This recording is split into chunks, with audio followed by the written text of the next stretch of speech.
What's up, guys? Barry Gaming here, back with some more Idle Heroes news. And today I'm pretty hyped because thanks to Jimmy Bet, if you have not, actually, before we do anything else, let's hit that sub button here, but check the first link in the description. It is going to be to Jimmy's YouTube channel. Make sure you go over, take one quick second, give that man a subscribe. He finds a lot of stuff since he does play on the tap test servers. So these are all thanks to him. He honestly made these really awesome screenshots essentially of the heroes and what their old versus new changes will be with those second batches of Void Imprints. So let's jump right into it. Hopefully this won't take too long, and hopefully you guys will get to see if those heroes you guys have are going to be meta heroes. So let's jump right into it.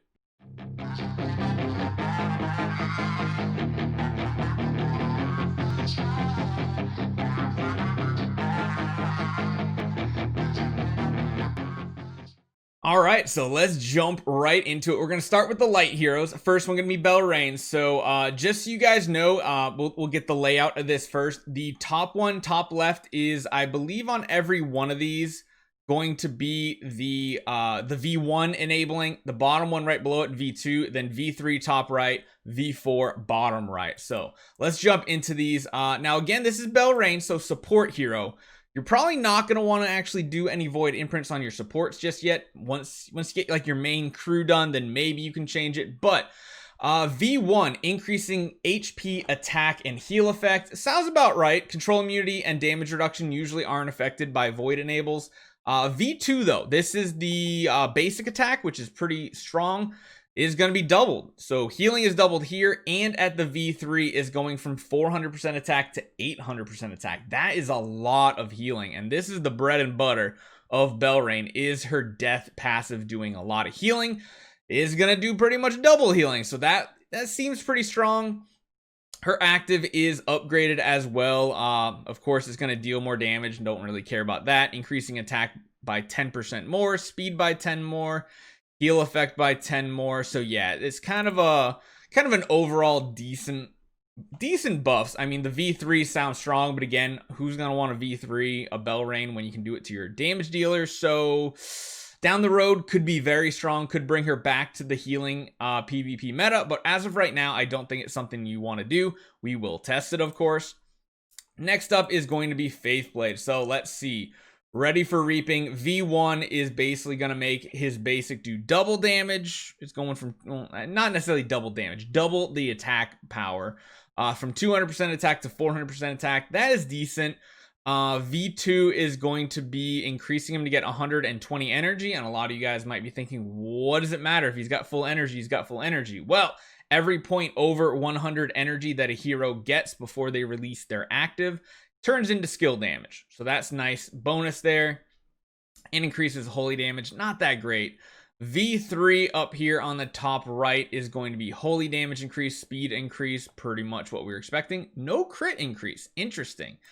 And then the active is hitting very hard. Wow.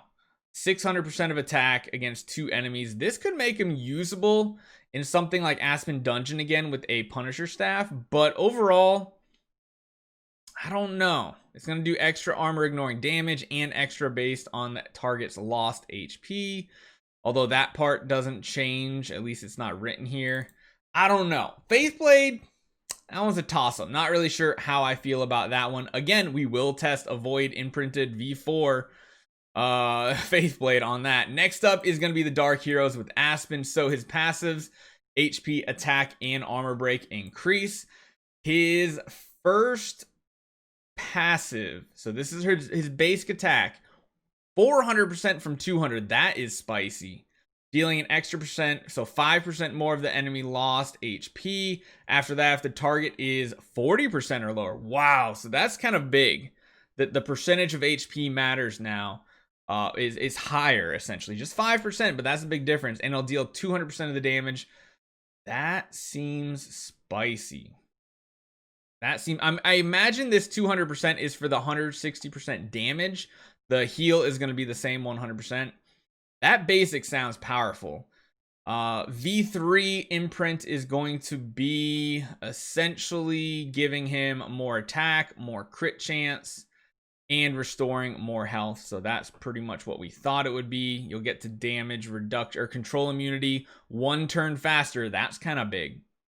Or rather, faster, you're going to need 1 less layer of soul shelter. That's kind of big right there. 20% versus 25 is an entire stack, which is really good.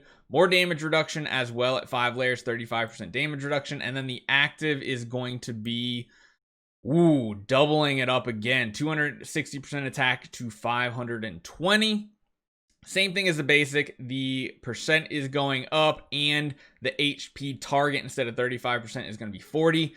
This looks pretty spicy. I can't wait. I can't wait to try out a V4 Aspen on the evil meme team. I feel like there might be some potential here, but we will have to see. Next up is going to be Mim for all those Mim cheeses out there. V1 and imprints are just going to give HP and speed, so nothing you really care about, really. Well, speed's alright, but I mean, if it would have given more like damage reduction, that would have been cool. Of course, the basic attack is going to be higher damage and reducing energy more. Don't really care. This is the one, Shadow Fission. So, whenever a hero on the battlefield dies, 300% attack damage against all enemies per round for 2 rounds. So it's only increasing by 50%. So 100% more attack. That could do something. It's not horrible. And then of course the active is changed and buffed, and don't really use Mim for anything but Shadow Fission. Maybe you put like 1 V3 Mim on your cheese teams now. That could help get those finishes that they've been kind of lacking lately. So yeah, we'll have to see. Mim, I don't think is going to be a huge impact. I don't think a lot of people are going to use them. Next up is going to be Gustin. We literally have Shadow Imprint for Void Imprints. All right, so increased HP, speed, and effect of being healed. That one's normal. So V2, when the round ends, has a 50% chance to reduce 40 energy of 2 random enemies. I would have liked to see that percent go up and not the energy go up personally. That doesn't feel like much of an impact. V3 imprint, nothing really changes except the target will receive 80% of the damage received. I was really hoping that would be 100. That seems very lacking. And the demon totem, the damage doesn't matter. Place a demon totem for 3 rounds, increases the chance from 60% to 80% chance to remove attribute buffs on the targets, and gives you a higher percent chance of removing debuffs when an ally is being attacked. Yeah, Gustin, I think that wasn't enough, I don't think, to make Gustin impactful on the game. This is the opportunity. They could have given him some pretty good void buffs to give him a chance, but Gustin was always that hero that was like borderline, can we use him? Maybe kind of, but he's staying on that fringe of not usable. Next up though is Horus. This is probably the big one for a lot of you out there. So V1 increases HP, attack, armor break, and block. He's one of the few heroes that literally is getting 4 passive buffs that are all buffs. So that's really strong. So V2, Horus gains 6% attack and 3% crit damage. Not huge, but that does stack up over the course of a fight, which means this will make Sealand easier. This will make Mim waves easier in tower. All right, V3, this is the big one. With every 3 successful blocks, Horus dispels all effects of being controlling himself and deals 25% of max HP. So 5% increase. Damage on 3 enemies, cap there, restores 50% of the damage dealt, a 10% increase in healing. That almost brings you to like full healing every single time now. That's going to be huge for people building Horus as their first E5 for Sealand. And then his active, whoa, that's a big buff from 206% of attack to 600% of attack. Wow. Against 3 random enemies and bleeds them, dealing an extra 300. So he's getting like big buffs here. That's like a 200% buff right here. Holy cow. If the enemy is in the backline, guarantees an extra 300% of critical strike damage. Wow. And I'm guessing this 20% is probably for the deals extra damage. Horus seems spicy. Wow. Okay. We're going to have to test a V4 Horus out, especially, hopefully someone doesn't have like their Sealand done. Maybe you don't need the Tixes, the baby Tixes with this hero now. I mean, V4 is a lot of stellar shards. It's 5 million. But even just getting a V3, that's pretty spicy. Ooh, I'm intrigued. Next up is Nokia, the girl pretty much no one uses right now, but V1 increases attack, speed, and damage against bleeding targets. It is what it is. Abyss Torment V2, basic attack. It's a pretty big buff and more speed reduction, which is good. That could be decent. Up to the V3, active skill is going to be dealing a lot more damage. Now, it's not enough to say replace an Ithaca in a actual, PvE team, but it is significant damage buffs on the V4 imprint as well. But those numbers just don't feel big enough to make her useful. I'm really intrigued to see if someone has a Nokia built, especially for like a Delacium army, to see how that would actually work. I'm not very hopeful for her though, honestly. The big one though I want to see is Cthulhu. His things are long, so that did sound right. His descriptions are long. Attack and HP increases are always great. His first passive at V2, or second passive actually, when taking damage, burns them and deals so 20% of attack increase on both the burn and the bleed. V3, when taking damage from targets inflicted by a burn, it will increase his attack by 15%, and then it'll restore. So he's a little bit stronger. I really wish these two, V2 and V3, were bigger. V4, of course, it looks like he's going to be hitting that twice as much attack right here. I don't really like this. They didn't raise the max damage detonation number, which is the important one right here. If they didn't raise this number up, I don't think that gives much hope for Cthulhu. Maybe it makes him a little tankier, honestly, and dealing a little more damage through the attack from Soul Shackle. But Terrorblade, the real thing that I wanted to see was increasing it. Because even though they increased the instant from 120% to 150% of the total remaining dot damage, Cthulhu was already doing less damage than what those dots would have done. So yeah, not looking at Cthulhu being anything amazing. Olivia, let's see what's going on with her. So HP, attack, and effective being healed increased. V2. This is really what I wanted to see, that her shrinking more than one target, but it's still just one. That's rough. So shrink targets will now receive 40% more damage and deal 60% less. That is pretty impactful, but I wish those numbers would have stayed the same and the shrink numbers gone up to like 2 targets. Fairy's Guard, of course, is really good early game, but late game, it doesn't do as much. There are excuse me, there are some buffs for that. And then the active, don't really care about how much damage she's dealing because it's not much. And yeah, absolutely like nothing really changes here at all. Nothing changes. That's really sad. I feel like Olivia might have been stronger if she could shrink 2 targets. Being that it's 1, I don't think that pushes her to viability whatsoever. Here's another one a lot of people want to see, and that is Garuda. So I haven't looked yet. V1 increases her HP and attack, not crit damage. Okay. Her V2 is going to be increasing her, V2. Whenever an ally uses an attack or basic attack, assist damage, an extra 360%. So that is a significant buff, but not like doubling it. And increases her by 6% crit chance. I don't know if that was enough. This is the one I really, really wanted to see her get a big buff, like 500% of attack. We'll have to see. Bigger pings are good, but I don't know if that's enough for viability at the very late game. She'll get 5% more HP and gain an extra layer of Feather Blade whenever a hero on the battlefield dies. Okay. Does mean she's getting more damage reduction. Her active goes up quite a bit, but let's be honest, that active was already one-shotting people. Maybe this makes it so that like the ones you barely didn't one-shot, you will get the kill on now.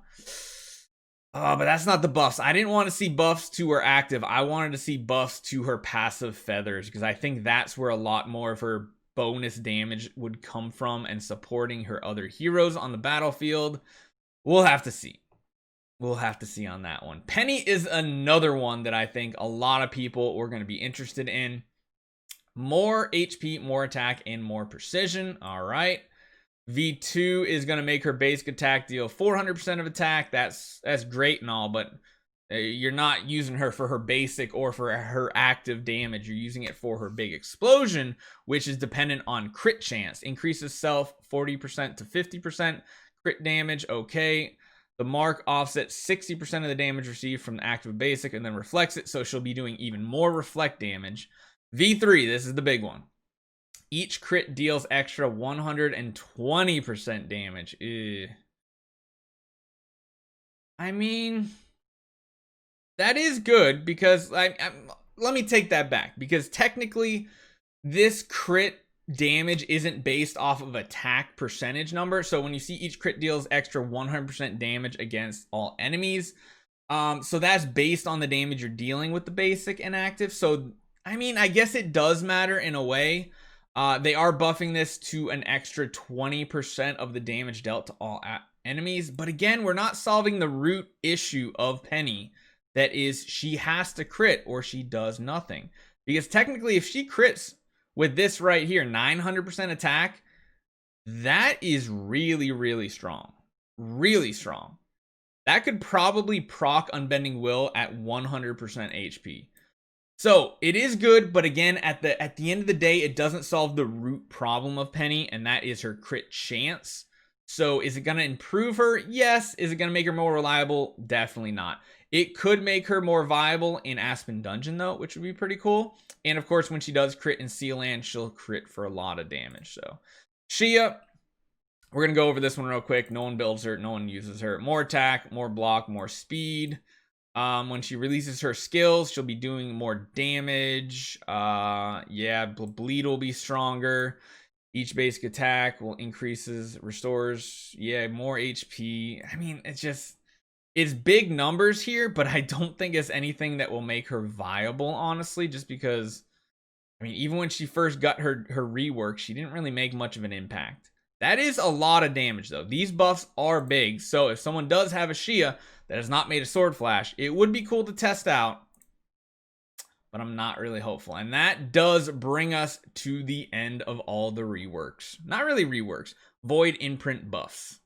So let me know what you guys think. Of course, as soon as he's hit alive servers, we're going to try to take every one of these heroes to V4 and see what they can do, because some of them could be very impactful, other ones not so much. Finding someone with the E5 Shia might not be too hard, because there might be some people out there waiting to build Sword Flash and have an E5 Shia. We could test it out, see if that damage makes a difference. I don't know. Let me know what you guys think, and let me know which heroes you want to see first. Most likely, I imagine, like Horus, Garuda, but a lot of people have those heroes so they can test them out. We'll probably be testing out some of the more arbitrary ones, like maybe Faithblade, Aspen, Cthulhu, maybe even Nokia. I don't know. We'll have to see. So let me know what you guys think. Again, make sure you go over to Jimmy's channel, hit that sub button for him, give him some love. He does some amazing work, and these graphics were just perfect to go through on a video. So hopefully you guys enjoy this one. I'll see you guys next time.